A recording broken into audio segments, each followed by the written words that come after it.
Hello, beautiful souls. Welcome back to Discover Your Dreams. This space is rooted in the grounded life philosophy where inner peace becomes the foundation for purposeful living. Here we focus on regulation, awareness, and conscious self-leadership as a way of returning to ourselves and meeting life from a more grounded place.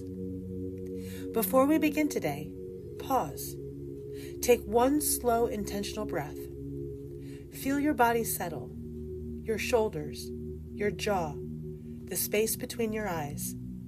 Because today we're exploring something subtle, something that often happens quietly, almost invisibly, once we start reclaiming our power. We learn to trust ourselves again. We stop outsourcing our decisions.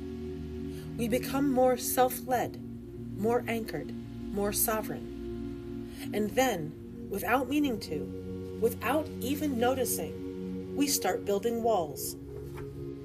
Not because we're cold, not because we don't care, but because self-leadership can sometimes slip into self-protection. And self-protection can harden into isolation. So today we're talking about something essential: how to live a self-led life without becoming rigid, guarded, or alone. How to stay rooted in yourself and open to others. How to hold your boundaries without closing your heart. How to lead your life from the inside out, without losing the warmth, flexibility, and connection that make life worth living. One of the things I've noticed throughout my own life is that healing rarely arrives all at once. It tends to unfold in stages, gentle, uneven, sometimes surprising stages. At first, we often overcorrect. If we've spent years abandoning ourselves, if we've been trained to silence our needs, override our intuition, or defer to everyone else, then that first spark of self-trust can feel nothing short of revolutionary. It's like discovering a part of yourself you thought was gone. It's empowering, intoxicating, liberating. And because it feels so good, so overdue, we sometimes swing too far in the opposite direction. We cling tightly to our newfound autonomy. We guard it. We protect it. We overcompensate, not out of arrogance, but out of relief. It's a natural part of the process. The pendulum swings wide before it finds its center. If you've spent years people-pleasing, there may come a moment when you suddenly want distance from everyone. Not because you don't care, but because you're finally learning what it feels like to care for yourself. If you've spent years seeking approval, you may find yourself swinging to the other extreme, tuning out every voice but your own. After so much external noise, silence can feel like safety. If you've spent years ignoring your own needs, you may become fiercely protective of them, guarding them like something rare and newly discovered. Because in many ways, they are. And while all of these reactions make sense, while they are valid, human, and deeply understandable, they're not the final destination. They're part of the transition, a necessary phase in recalibrating your relationship with yourself and others. This is the pendulum finding its swing. This is your system learning balance again. This is healing in motion. There was a period in my life when I became intensely focused on protecting my energy. And truthfully, that was necessary. I needed boundaries that actually held. I needed space that was truly mine. I needed time to hear my own voice again, without interference or pressure. That season was very healing. It was clarifying. It was reclamation. But after a while, I started to notice something subtle, something I hadn't intended. I wasn't just protecting my energy, I was shielding myself from being influenced at all. I had gone from being overly porous to becoming almost impenetrable, from letting everyone in to letting no one in, from being shaped by others to refusing to be touched by anything outside myself. And while that rigidity came from a place of self-preservation, It wasn't the whole truth of who I wanted to be. It was a phase, an important one, but still a phase. A necessary cocoon, not a permanent home. I had become so focused on not losing myself, so committed to staying anchored, sovereign, and self-led, that I didn't notice something happening quietly in the background. I was unintentionally pulling away from people who genuinely cared about me. Not because they were unsafe, not because they had ever asked me to abandon myself, but because somewhere along the way, I had started equating vulnerability with danger. Openness felt risky. Letting someone in felt like stepping onto unstable ground.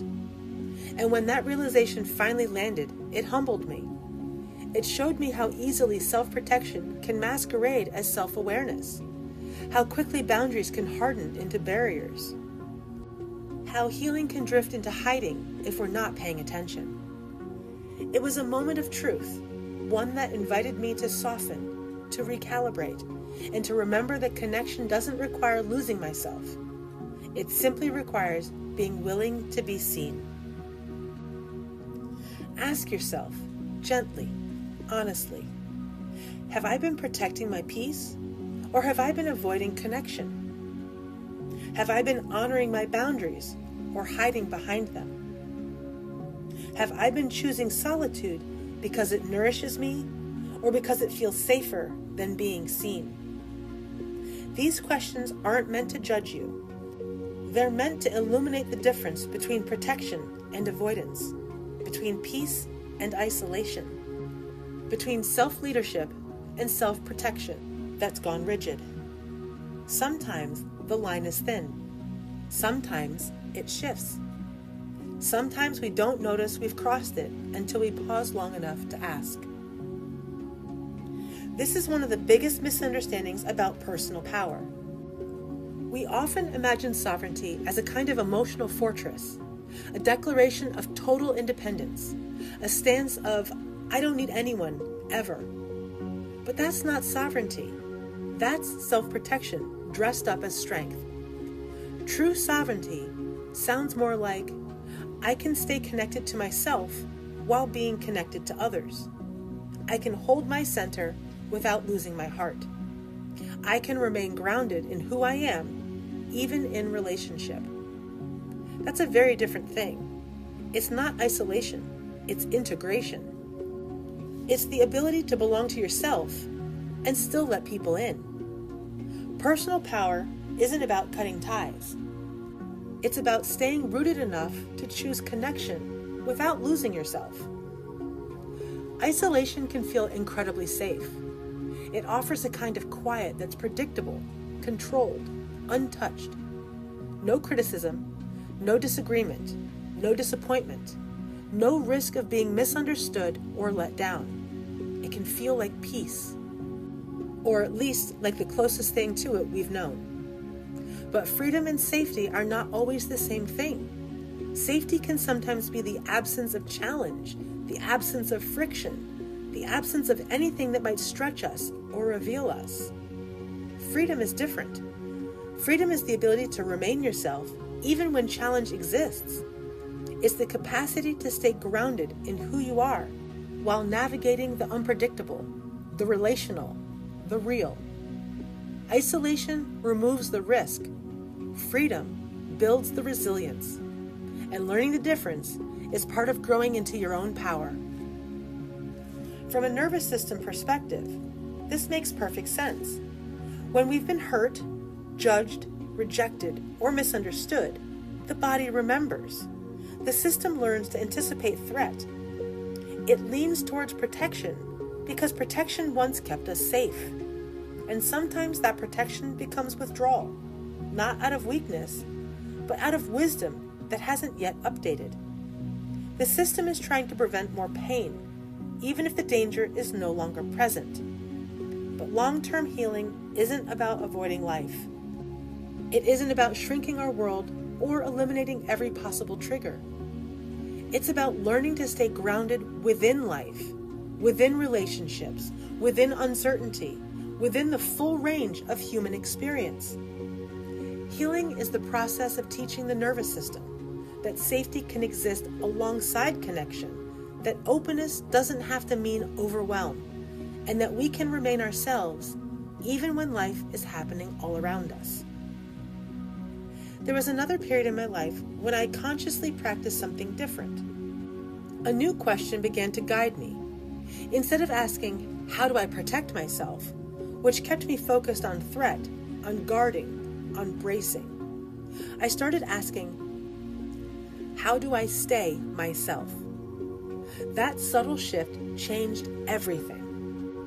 It moved me out of defense and into presence.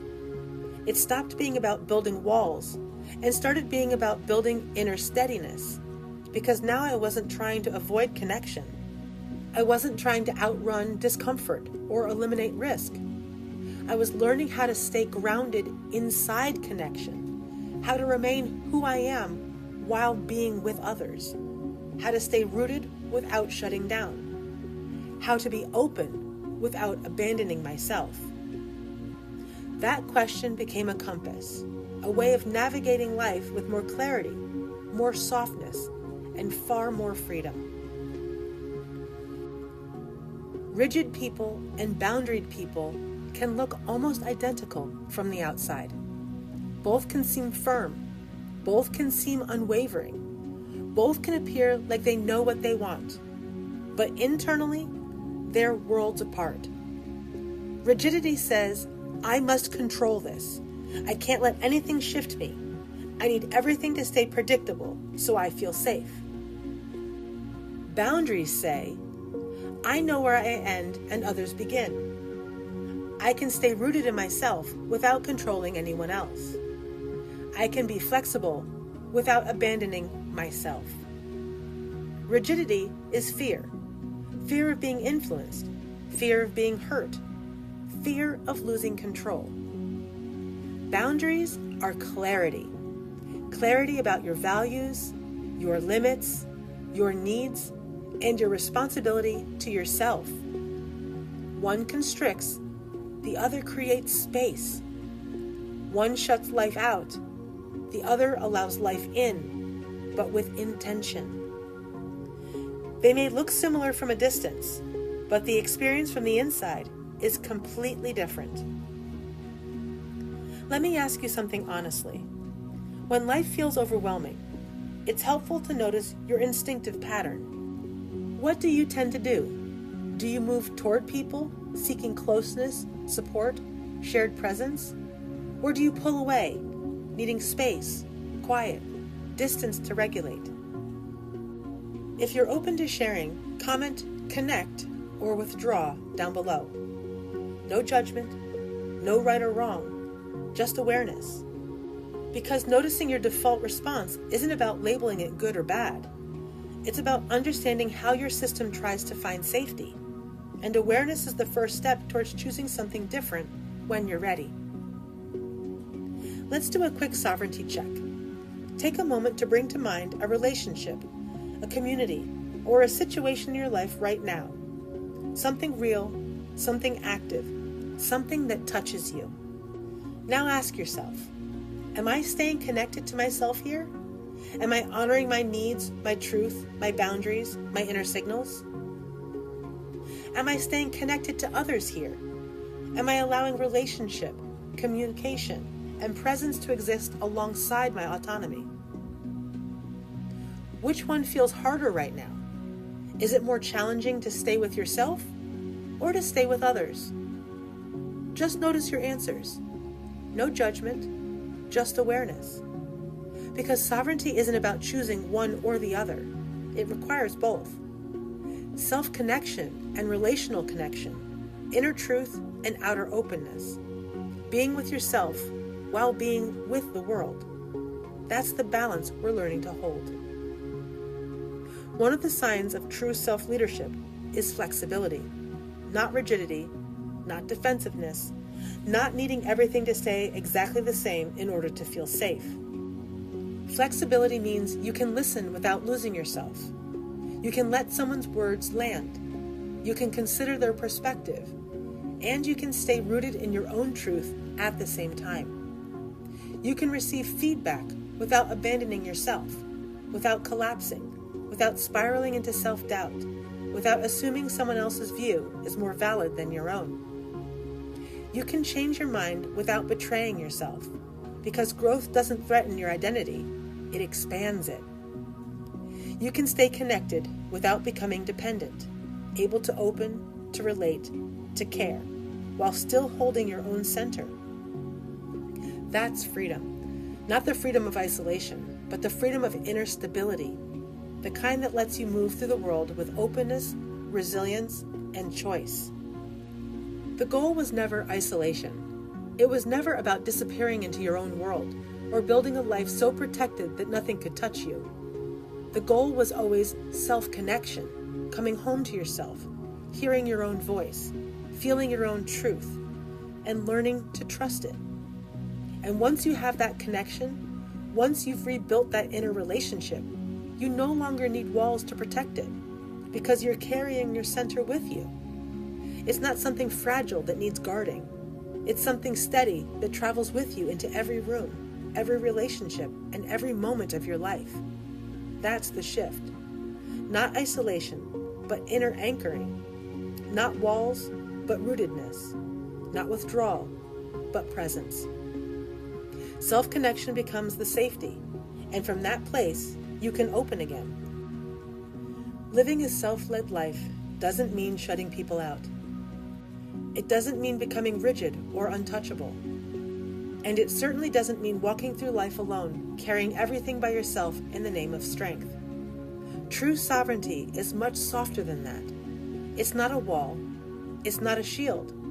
It's not a performance of independence. It's the ability to remain connected to yourself, your truth, your needs, your intuition, your center, while remaining open to life, open to people, open to connection, open to influence that doesn't override you, open to experiences that shape you without erasing you. Sovereignty isn't isolation. It's inner anchoring. It's the quiet confidence that you can stay with yourself, even as you move through a world full of relationships, challenges, and change. That's the heart of a self-led life. Not distance, but grounded openness. You don't have to choose between self-trust and connection. You don't have to sacrifice one to have the other. When you're anchored in yourself, when you know your own voice, when you trust your own center, when you can stay with yourself no matter who's in the room, you can have both. You can trust yourself and let people in. You can stay grounded and stay connected. You can belong to yourself and belong in a relationship. That's the integration we're moving toward. That's the kind of freedom that lasts. I'll see you next time.